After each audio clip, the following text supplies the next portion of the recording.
Pas 16 vit që jemi në opozit, shqyr Zotit që sot UAP e djatha, Partia Demokratike, sot vajtën emrat e kandidatëve për kryetar të Partisë Demokratike që do bëhen në maj, në 23 maj, kur do bëhet, shqyr Zotit që të marrë frymë partia, kandidatët janë të shumët, është doktor Ilir Ali Mehmeti, që ishte një shpresë e madhe e njerëzve, duheshe shumë para 2-3 vitesh, doktor Ali Mehmeti kishte një, dhe sot ka hedhur kandidaturën për kryetar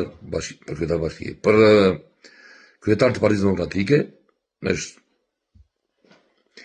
i pari, i dyti ka hedhur Tomor Alizoti, që është i djathtë të bio, ka hedhur kandidaturën për kryetar të Partisë Demokratike, shqyr Zotit që më në fund Partia Demokratike UAP dhe po fut frymën, kupton ti?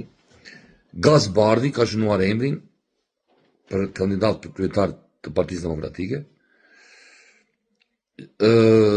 Gjek Markaj, se haroj emrin aty nëse e ka. Gjek Markaj, se e ka ju. Edhe ai ka hedhur kandidaturën për kryetar të Partisë Demokratike. Ka hedhur edhe se harova dhe këtë tjetrin, si e ka ky. Ja harova atë tjetrin.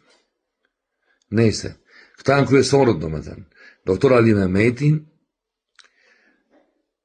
Tomor Alizoti, Gaz Bardhi, Gjek Marka, janë ja 6-7, po nga që janë shumë, si mbaj mend të gjithë.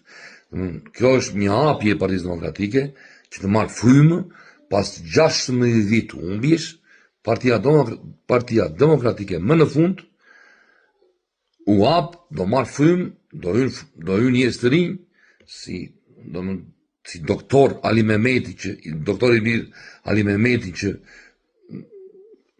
para 2-3 vitesh kishte një simpati në kampin e djathtë, edhe Tomor Alizoti që është i djathtë, më në fund do kandidoj dhe ai për kryetar të Partisë Demokratike. Gaz Bardhi, që e ka patur gjithmonë, që e ka si kshu ai, do me patjetër të bëhet kryetari i Partisë Demokratike.